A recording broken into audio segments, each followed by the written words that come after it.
Box 13, with the star of Paramount Pictures, Alan Ladd, as Dan Holliday.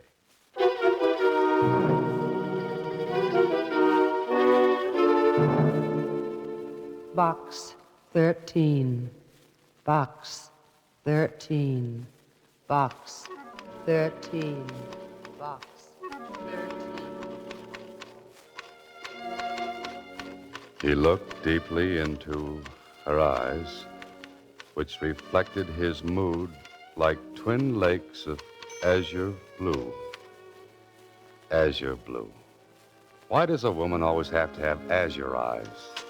Why couldn't they be fire engine red? As his muscular arms tightened around her fragile... Susie. Oh, Mr. Holliday, I'm not fragile, but I'm sure scared. Somebody's been following me. With those legs? Why not? I was petrified, afraid to look back even. His footsteps kept going click, cluck, click, cluck, real sinister-like. Oh, I bet that's him now. Mr. Click-Cluck?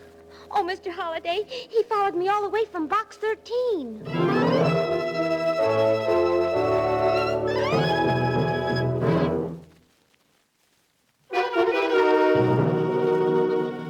And now, Box 13, starring Alan Ladd as Dan Holliday.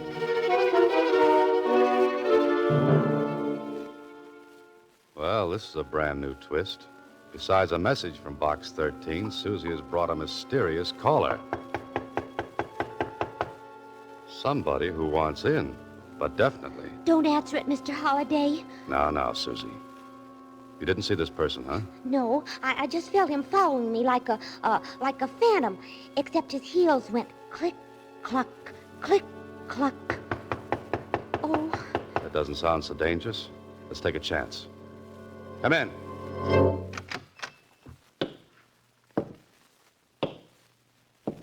Oh. Silly me. I ought to be ashamed for being such a fraidy cat. Look who it is. Well, Susie, who is it? I don't know. Who are you, mister?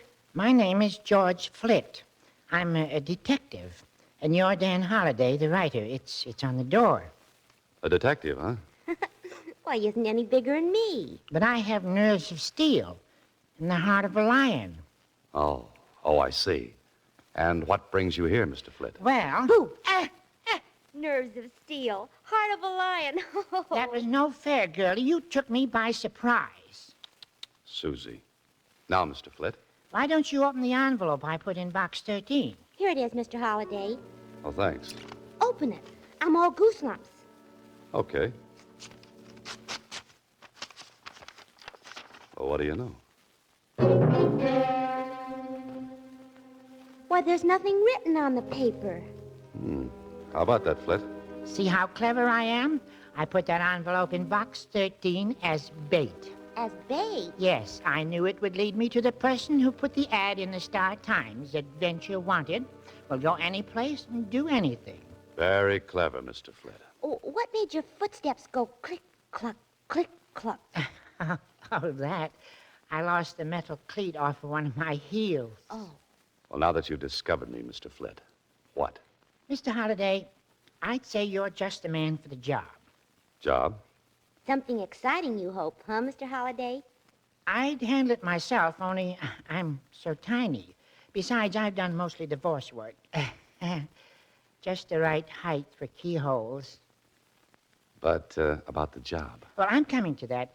Mr. Gilbert Bolton sent me $50 just to attend the party tonight. $50? I should have been the detective. Oh, you can be. I'll split with you if you'll go to the affair in my place as me. We got the money. What's the catch? Oh, there's really no catch. Only thing Mr. Bolton said, what there might be a little, bloodshed.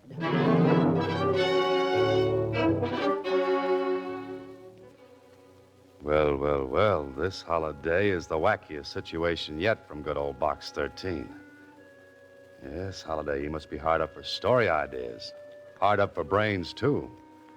Otherwise, why are you riding with George Flitt, detective, in his hot rod jalopy? Destination, bloodshed. And you've never met this Bolton who's having the party? No, but he phoned and explained that the party is going to be at his nephew's place, Kenneth Bolton. Kenneth, huh? What about the bloodshed? Well, as I understand it, Kenneth's father, that is, Gilbert Bolton's brother, committed suicide not so long ago. Oh. Gilbert said the boy is suffering from neurasthenia, I think he said. Psychoneurotic, huh?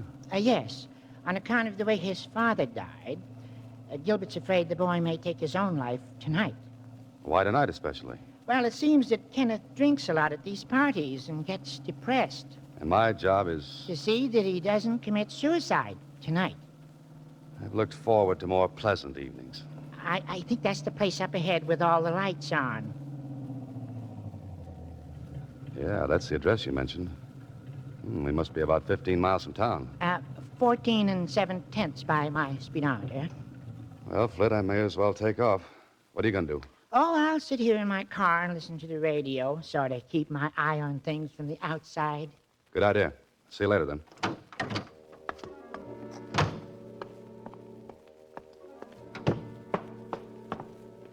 Here we go again, Holliday. Oops, the name's George Flit, detective. Remember?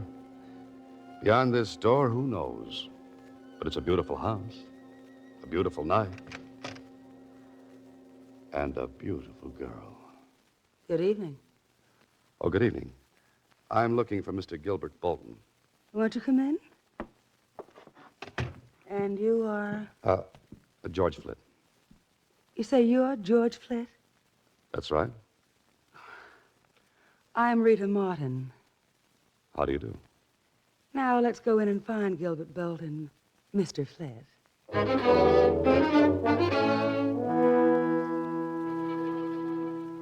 Oh, Holliday, here's a jungle cat.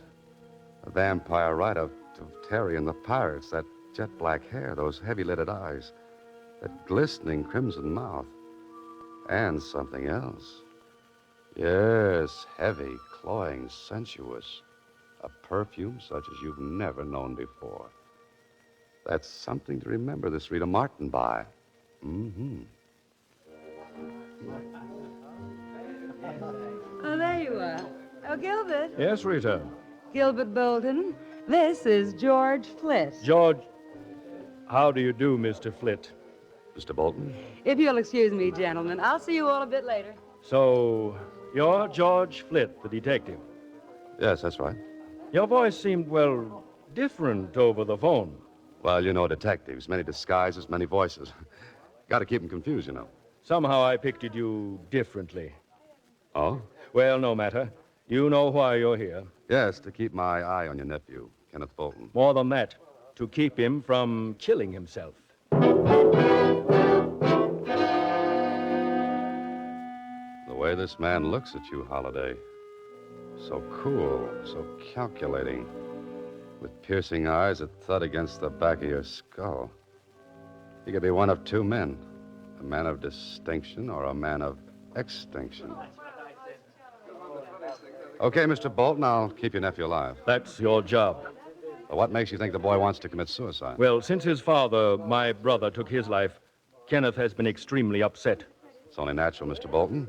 I know, but I've heard Kenneth threaten suicide, and it's got me worried. Anyone else heard him? Yes, Miss Martin. Anyone else? What do you mean, anyone else? I just wondered if anyone else had heard him make these threats. I really wouldn't know. It's enough that Rita and I know about it. How does Rita figure in this picture? Aren't you being a bit presumptuous, Mr. Flit? A detective likes to know these things? Miss Martin is an old friend of the family. Oh, there's Kenneth now. I'll bring him over. Just as Gilbert Bolton passed me, there was something familiar about him. What was it? Who was it? Come on, think, Holliday. It may be an important clue. But here they come. The man of extinction and a typical boy from Princeton or Yale or Harvard. George Flit, my nephew, Kenneth Bolton. Glad to meet you. How do you do? Enjoying yourself, Mr. Flit? Very much. How about you? Oh, so-so. These parties get to be a bore, you know. Kenneth hasn't been quite himself since the tragedy. Must you always bring that up, Uncle? But you know you've been terribly upset, Kenneth. So I've been upset. Why talk about it? Oh, Mr. Flit, Yes? will you come with me for a moment? Oh, why, sure. so close in here that I thought a breath of air. It suits me. In the garden. The garden it is.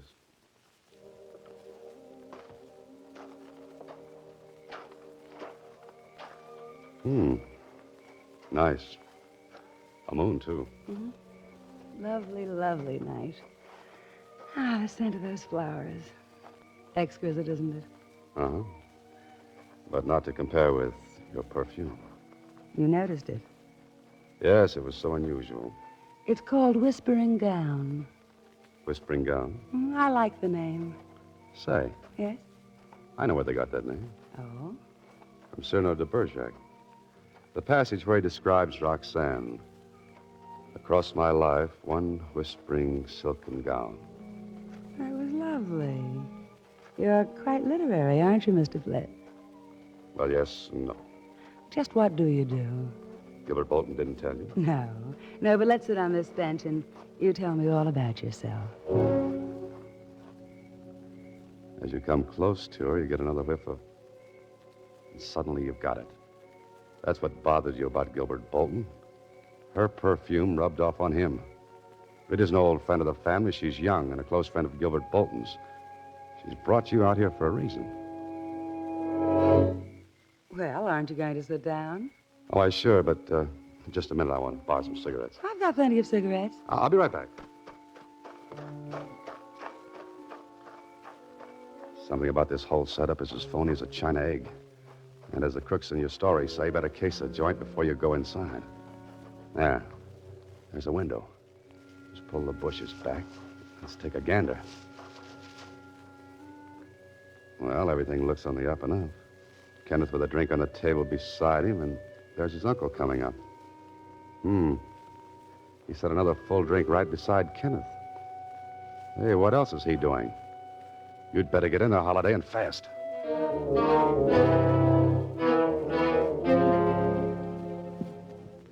Mind if I join you, gentlemen? Well, not at all, not at all. You appeared quite suddenly. Care for a drink, Mr. Flitt? Here, I haven't touched this one. No, let me fix Mr. Flitt a fresh drink. I think I'll just have one of these hors d'oeuvres. Here, watch it, my drink. Oh, I'm sorry. Flitt, you awkward idiot. Oh, excuse me. Yes, Uncle. Accidents will happen. I didn't really feel like another drink. It was your idea, remember? Well, Mr. Flett, were you able to borrow some cigarettes?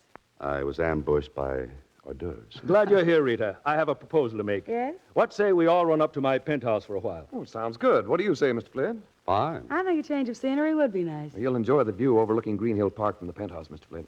Oh, good. What's the address? Tell you what, Mr. Flitt. Rita, Kenneth, and myself will go ahead in my car. Then you can follow us in yours. Well, maybe I'd better go with Mr. Flitt to keep him company. No, I'd like you with me, Kenneth. There's something I want to discuss with you. Important. Well, perhaps I should have the address in case I lose you. You That know that. won't be necessary. Just follow me.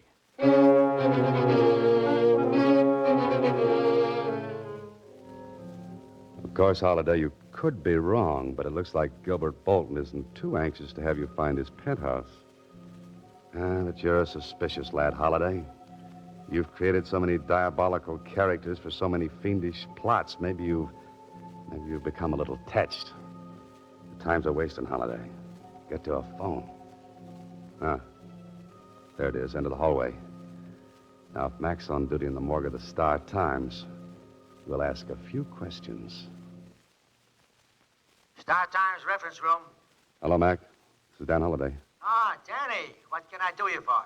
Say, you got anything on the Bolton suicide? Just filed those clips away yesterday. And even if this is a clips joint, I won't charge you a penny. Clips joint. You get it, Dan? Yeah, I get it. What about Bolton? Poisoned himself. Left all his dough to his son, named Kenneth. Anything else? Well, there was something about Bolton's brother, Gilbert. He sort of taking over and helping the boy.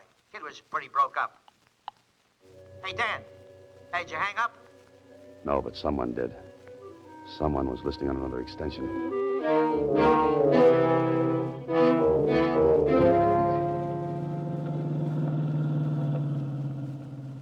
Hey, this is the fastest hot rod I've ever driven.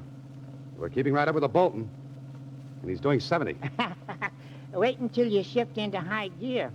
Where are we going? To a penthouse, I hope. Gilbert Bolton's. What happened at the party?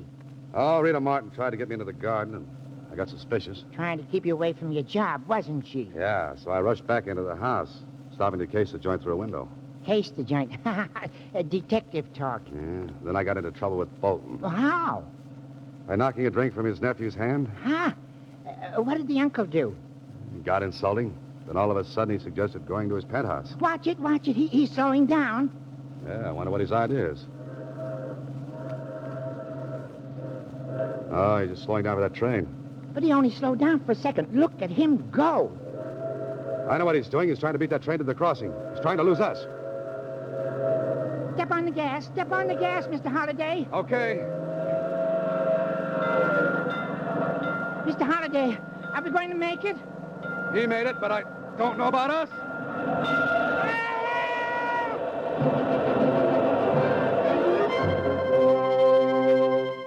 You are listening to Box 13, starring Alan Ladd as Dan Holliday.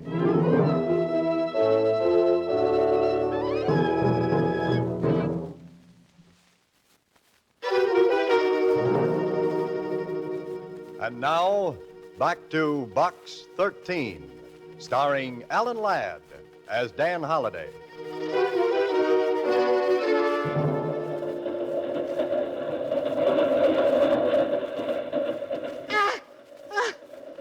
Next time I want such a close shave, I'll see my barber. Yeah, me too. Gosh, Mr. Holliday, I thought I could handle this hot rod, but the way you whipped her off the road just short of those tracks, Not a scratch on her. Lucky us. That train must be a mile long. By the time it passes, Bolton can be in Alaska. What's the address of his penthouse? You're asking me. All I know is it overlooks Green Hill Park. Our next stop.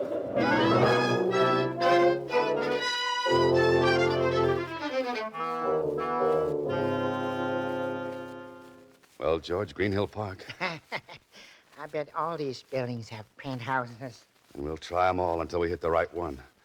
I'll go around this side of the park. Okay, and I'll try the buildings around the other side. Bolton's got to be in one.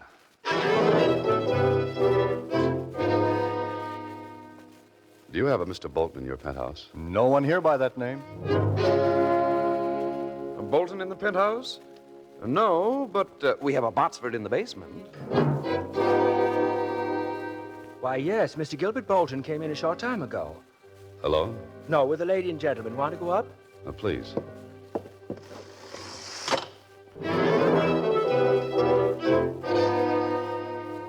Did Mr. Bolton say anything about expecting more guests? No, sir. Do me a favor. If a little fellow with a squeaky voice shows up asking for Bolton, tell him I'm here, will you? Dan Holliday. Yes, sir. Oh, here you are. Thank you, sir. Your floor, sir. That's the penthouse door over there. Right.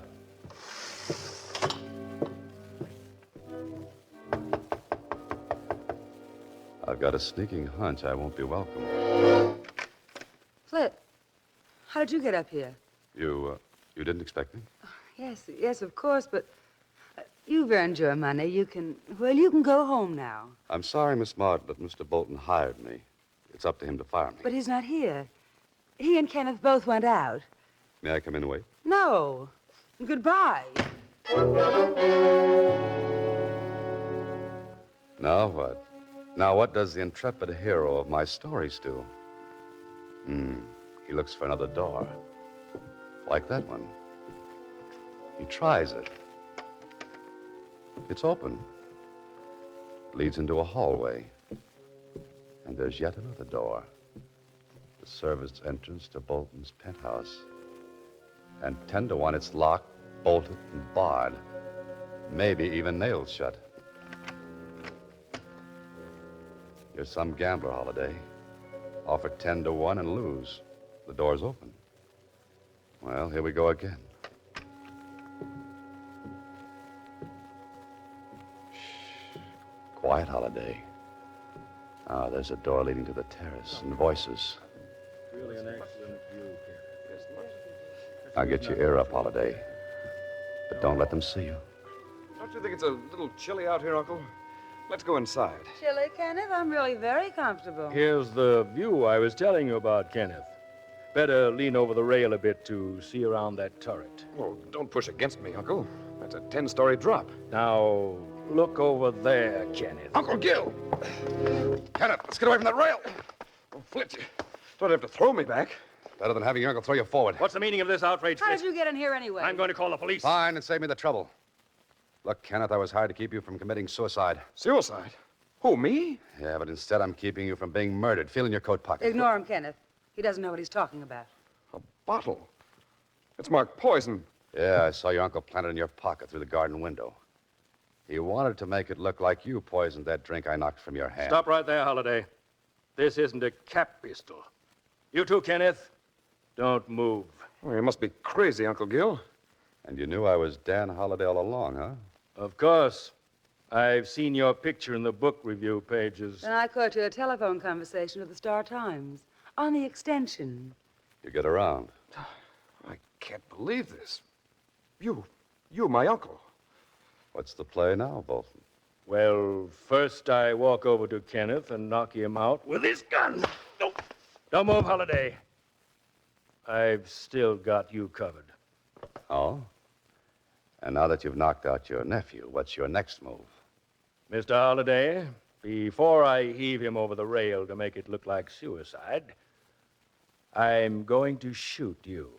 Oh, fine. Then I'll wipe my fingerprints off this gun and press my nephew's hand around the butt. His fingerprints on the gun will prove he shot me, huh? But what about a motive? Very simple. You tried to stop him from jumping off the terrace. And you're supposed to invent plots, Mr. Holliday. But they'll trace the gun to you, Bolton. Oh, no. It's Kenneth's gun. I took it from his room. And you wanted a detective on hand to throw off suspicion. Yes, Mr. Holliday. Who'd suspect Gilbert of murder when he'd hired a detective to protect Kenneth? But why? Why do you want to kill your nephew? Let's say I borrowed quite a large sum I can't make good. Oh, embezzlement, huh? And you need Kenneth's inheritance to keep out of jail. Wouldn't he lend you the money? Not the amount we need. We? Obviously. So we're taking it all. Clever, eh, Holliday? You're killing me. You're so right. Get rid of whoever it is, Rita.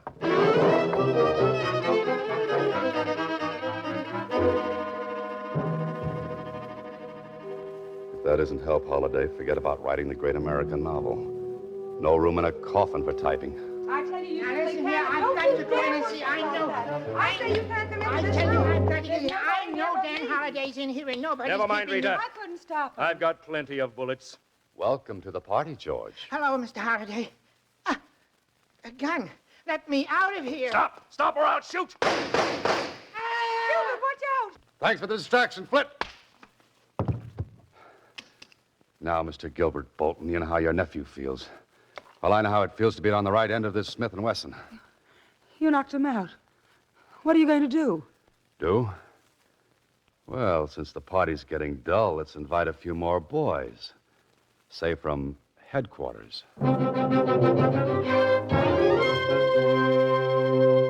This is Box 13, starring Alan Ladd as Dan Holliday.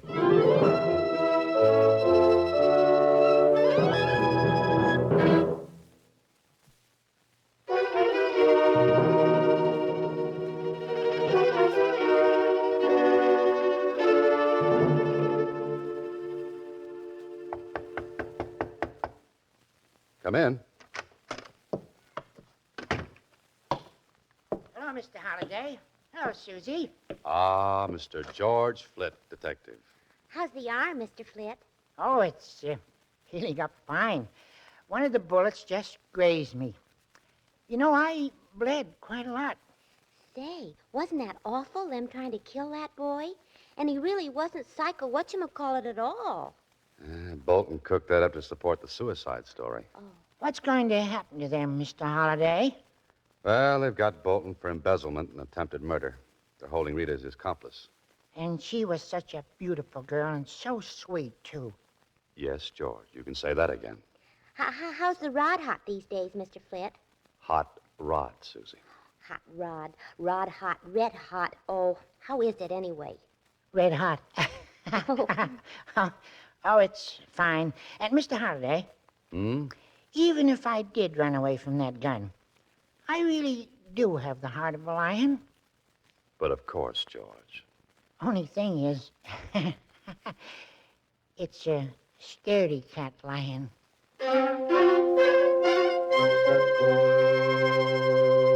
Next week, same time, Alan Ladd stars as Dan Holliday in Box 13.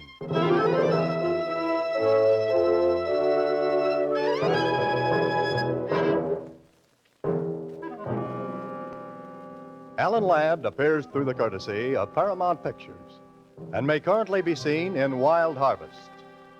Box 13 is directed by Ted Hediger. Original music is composed and conducted by Rudy Schrager, with an original story by Larry Kraft. The part of Susie is played by Sylvia Picker. This is a Mayfair production.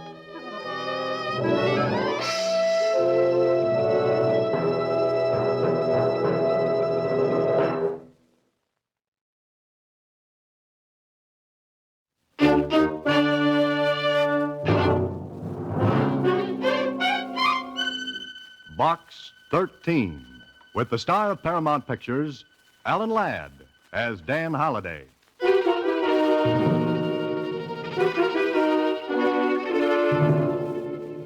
Box 13.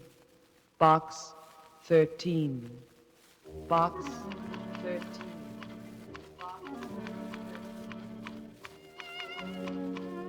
They stood in the warm rays of the autumn sun while the wind played in the girl's hair. Oh, no, not that. Susie, Hello, Mr. Holliday. Oh, no, not what? I'm referring to the story I'm writing. Better forget the story, Mr. Holliday. I've got mail for you. So, what's new in Box 13? Box 13, starring Alan Ladd as Dan Holliday.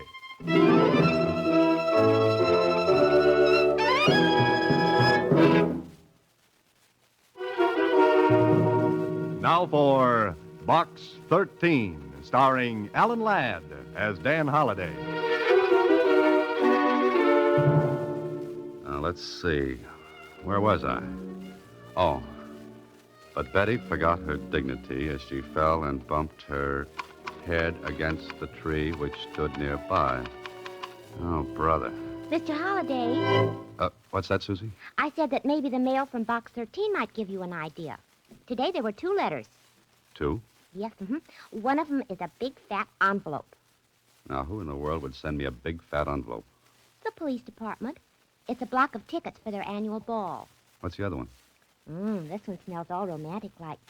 It has the odor of Christmas night. Or, maybe it's Easter morn. Or maybe it's Tuesday afternoon. Here, let's have it.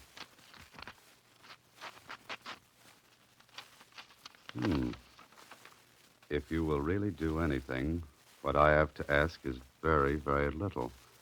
Please meet me in North Park at 10 o'clock tonight. I'll be waiting at the bench near the entrance to the bridle path. Signed, Anonymous. It couldn't have been very romantic, Mr. Holliday. Oh, why not, Susie? I don't see stars in your eyes. We'll take another look, Susie. Tonight at 10 o'clock.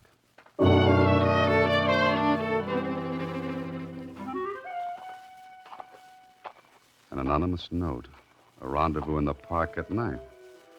Well, I must admit it's better than the yarn I was writing. At least it's got a good start. The question is, what's the ending? Well, this is the park, and the clock says 10. There's the bench at the end of the bridle path. And that's all there is. Hey, wait a minute. Is that? No, it couldn't be. A little girl, sound asleep, nobody else around. What's she doing out here alone this time of night? Little girl. Wake up, little girl. Wake up. Oh, I'm sorry. The Sandman came when I was supposed to stay awake. Now, what are you doing here? Waiting? But aren't you cold? No, I'm not cold. I have a nice new coat. See? Yes, it's very pretty. But for whom are you waiting? I'm waiting for the man. What man? He comes out of a box. It has a number. Oh, no. You don't mean Box 13? Yes, that's it. How did you know? Because I'm the man. Oh, I'm so glad. You're nice. Oh, I like you lots. Well, thanks. Who told you about the man from Box 13? One of my mothers. Mothers. You've got more than one. Of course, I got two. You're a very remarkable little girl. How do you happen to have two mothers? I don't know. Just happened, I guess. What's your name? Janie, What's your other name? I promised I wouldn't tell. Now, whom did you promise? My mother? Oh, your mother. The first one or the second one? The first one, naturally.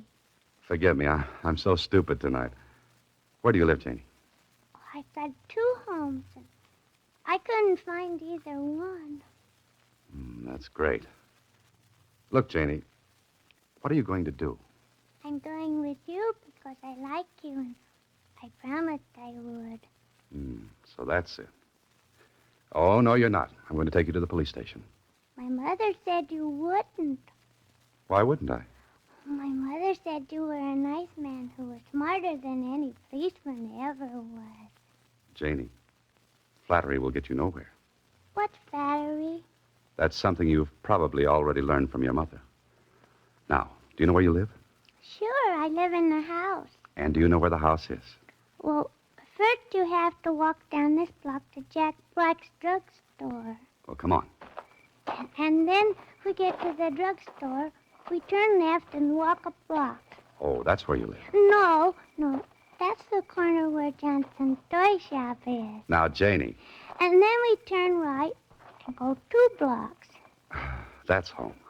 That's where the ice cream parlor is. Now, stop that, Janie, and tell me how to get to your home. Well, you walk half a block up that street. That's home. Oh, that's your home. No, that's David's home. So you're not going to tell me where you live, is that it? I think maybe you'd better look at my book first. It's Grimm's Fairy Tales. Only they're not grim at all. They're nice. You want me to read to you? At 10 o'clock at night?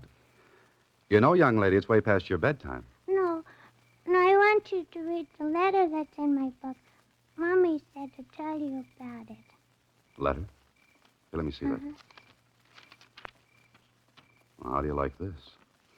Please take care of my little Janie for me. I shall communicate with you in a little while. Let no one, even the police, take her away. Believe me when I say you're doing nothing illegal. Just helping out. For Mother. You're nice. I like your voice. What's your name? Dan. A sucker, if there ever was one.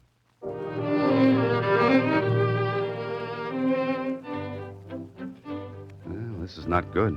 A small girl left in your care with no more authority than a letter. Suppose the woman who wrote this letter isn't Janie's real mother. Then, Holliday, you're in trouble. But suppose she is the real mother. Why should she leave her child with a perfect stranger? Why? Well, there's only one thing to do. Take her to your apartment. Come on, Janie girl, let's go. Let's hope that the neighbors won't see you bringing home a little girl. Because that happens to be one item you don't win at a bingo game. Put her down on the couch, Holliday. That's it. Never knew a kid could have so much strength in her arms, did you? Feels kind of good, too. Better get a blanket to put over her. Better yet, stupid, put her in your bed. Well, Holliday, it looks like you're sleeping on the couch tonight.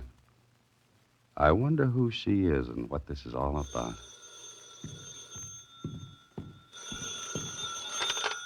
Hello? Dan Holliday? Yes? The man from Box 13? Yes?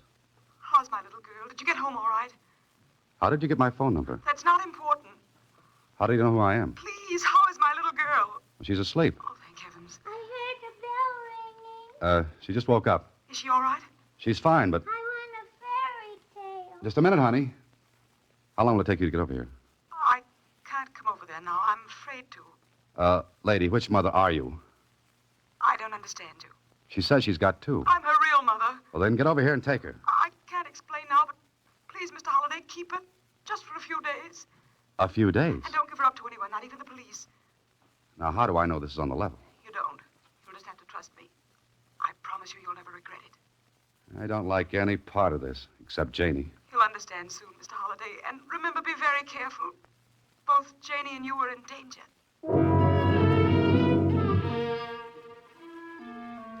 You're all right, our Holiday. How do you like this plot? A mother gives a little girl to a strange man, warning him not to give the child up to anyone, not even the police. And then she admits there's danger.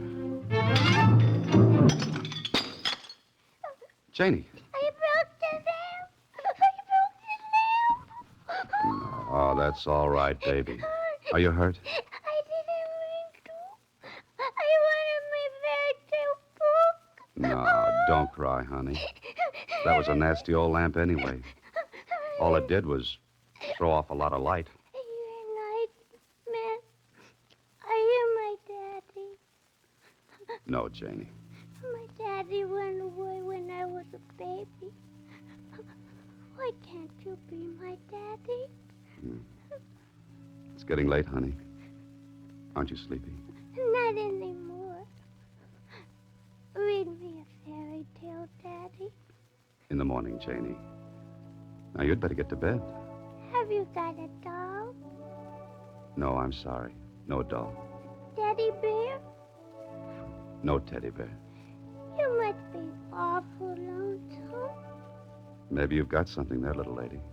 Daddy, tell me a fairy story. All right, honey. Let's see now. Once upon a time, there were 3 bears. The papa bear, the mama bear, And the baby bear. I know that story. Okay, now let's see. Once upon a time, there was a little girl named Red Riding Hood, And the wolf ate up her grandmother.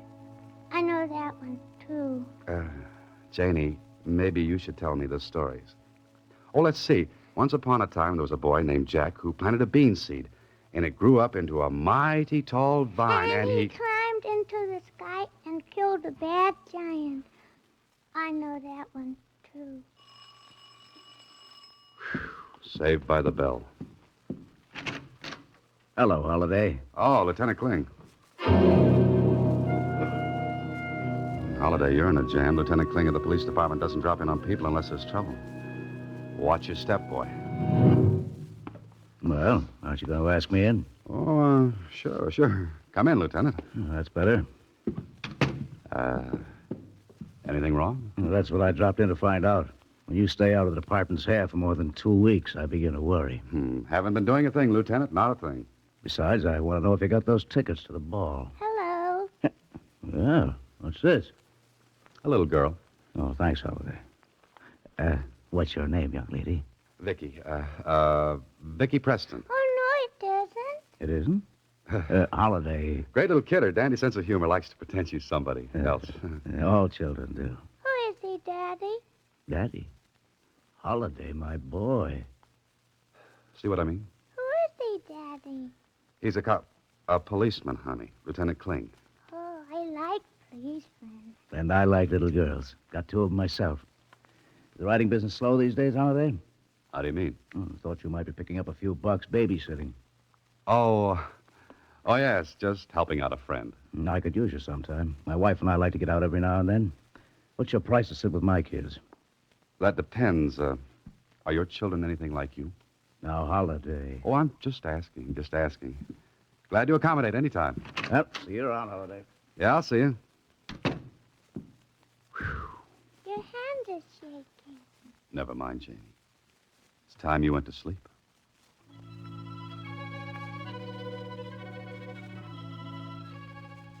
There's something about a kid asleep. Maybe I'm glad this happened. Got to use more kids in my stories after this. You know, it wouldn't be a bad idea to have one around all the time. What am I saying? Now what? Lay off. You'll wake the kid. You Dan Holliday? Yeah, that's right. I'd like to come inside and talk with you. If you don't mind, I'd rather talk out in the doorway. Very well, I'll be direct. You have a little girl here named Janie, about 5 years old. Why? My name is Sam Parker. That mean anything? No. I've got a letter here authorizing me to take the little girl away. You're her father? Read the letter, then hand over the child. No. Very well, I'll call the police. I wish you would. Can I use the phone down the hall? I'm sorry about this. But get inside then. Keep your hands over your head. Put down that gun. What do you think you're pulling? Now, shut up and get inside. Oh, there she is. Put down that gun, I said. She comes with me, Holliday. Just keep those hands high. And I said she's staying here. Move over to that wall. Stay away from her, I said. One more move and you... Think so. Harry! Harry, help! Hit him with the gun, Harry, now. I got him.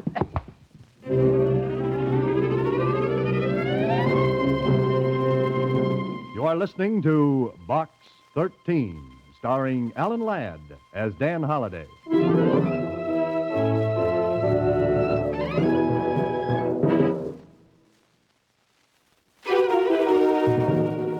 Box 13, starring Alan Ladd as Dan Holliday.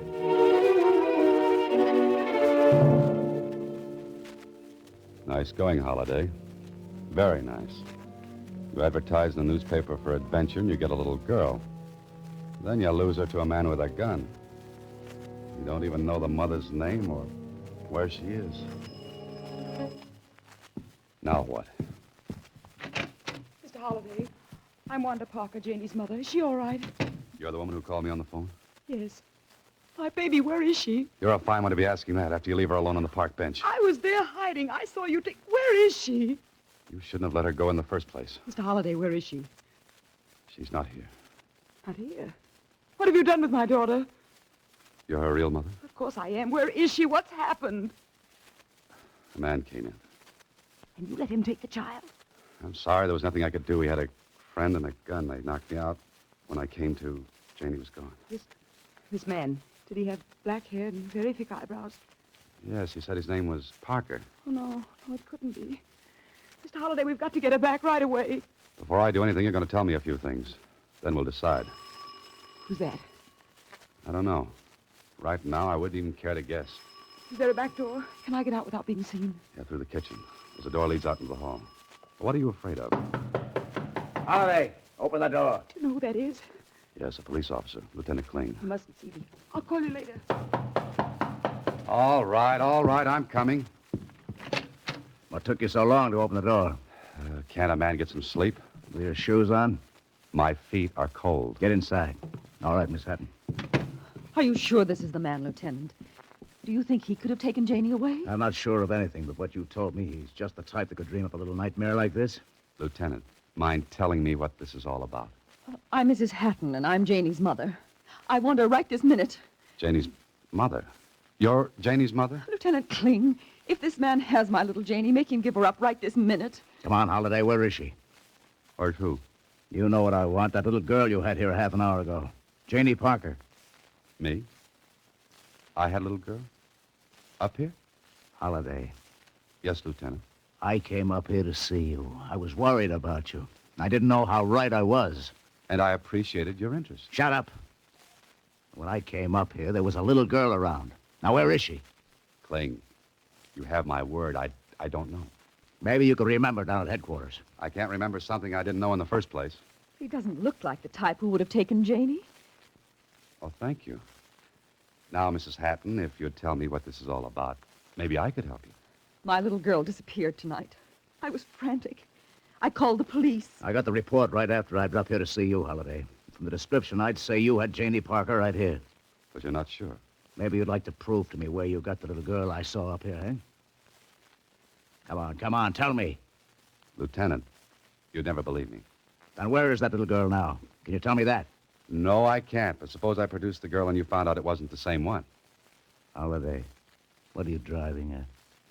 I just want a chance to produce the girl. How about it, Kling? I think you're pulling another one of your fast shenanigans. I ought to lock you up. But I'm inclined to give you a chance. What kind of a chance? I'm giving you 3 hours to find that little girl. 3 hours. Then I'll be back, Holliday. So don't try anything funny. Lieutenant, at the moment, I have practically no sense of humor left. At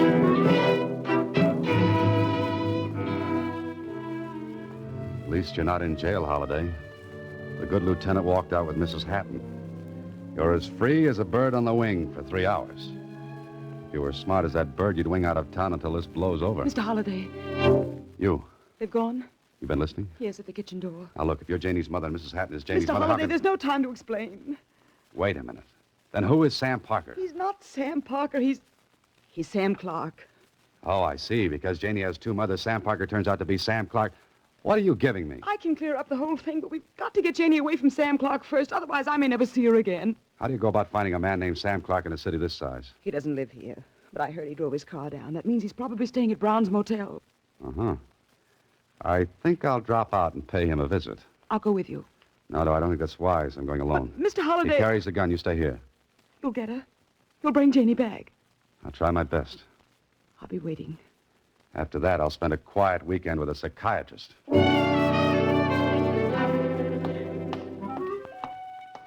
This is it. Brown's Motel.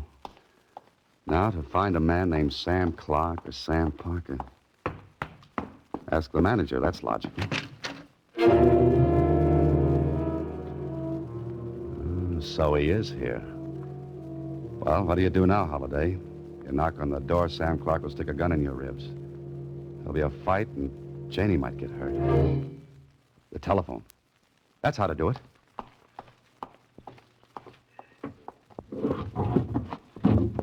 Remember to thank the man who invented outdoor phone booths. There it is. Brown's Motel. This is one time you'd better be right, Holliday. Because if you're wrong, you're dead.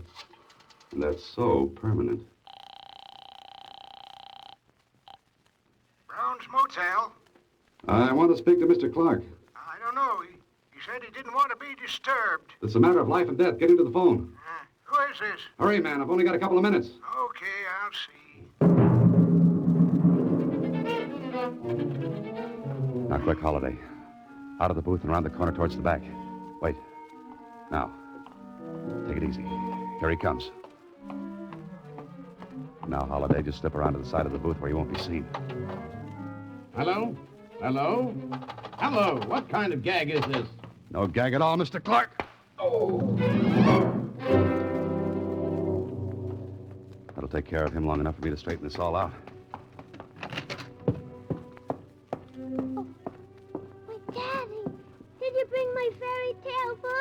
Honey, I want you to tell me the truth.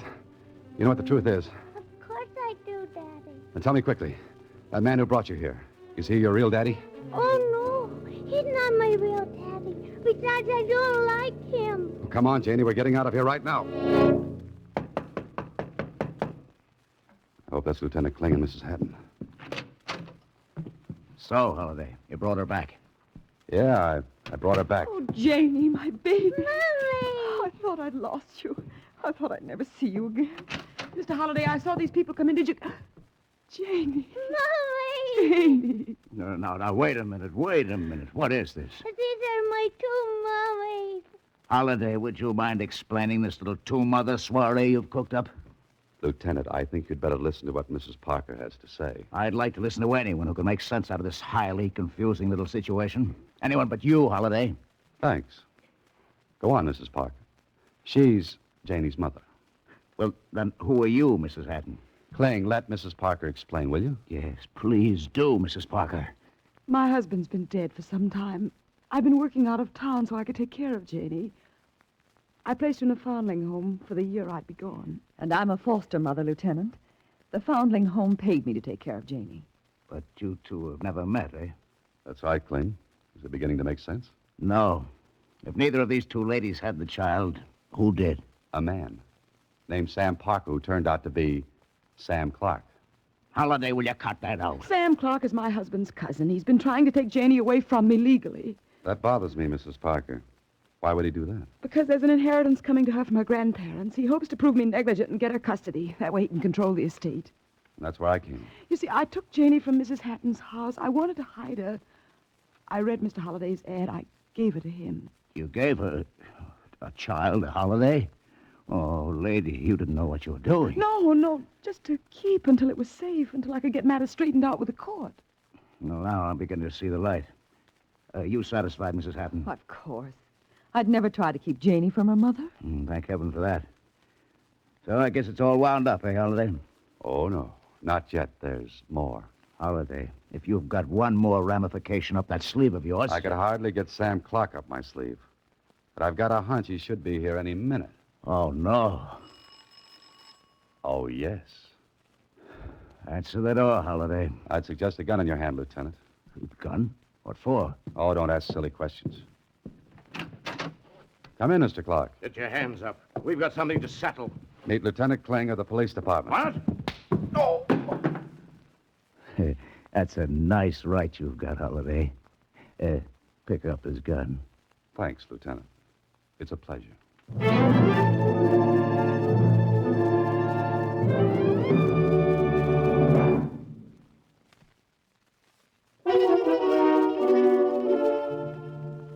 Mr. Holliday, how can I ever thank you? Very easily. Just bring little Janie up to see me occasionally. I certainly shall. Oh, by the way, I have a suggestion for you two ladies. I think I know how you can both keep Janie. But how? What do you mean, Mr. Holliday? Suppose you, Mrs. Parker, continue with your work. Janie could stay at Mrs. Hatton's, and so could you. Oh, Mrs. Parker, if you only would. I think that's simply wonderful. Mommy. Yes? He fixed it so I can keep my two mummies, didn't he? Yes, he did, darling. And would you be my real daddy? Well, now, Janie, you see, it's like this. Let's see you get out of that, Holiday. And would you tell me a fairy story? Oh, no, you don't catch me on that one. I'll write you one. Mr. Holliday, I think you ought to know that... Oh, what a cute little girl. Who are you, little girl? I'm Janie, and this is my daddy. Why, Mr. Holliday, you never told me. Now, look, Susie, Janie means I'm her daddy. Well, just sort of imaginary. What's imaginary about being a father? Sit down, Susie. I'll tell you all about it. I'm going to tell you a story. Boy, oh boy, I'll bet this is going to be good. Next week, same time, Alan Ladd stars as Dan Holliday in Box 13.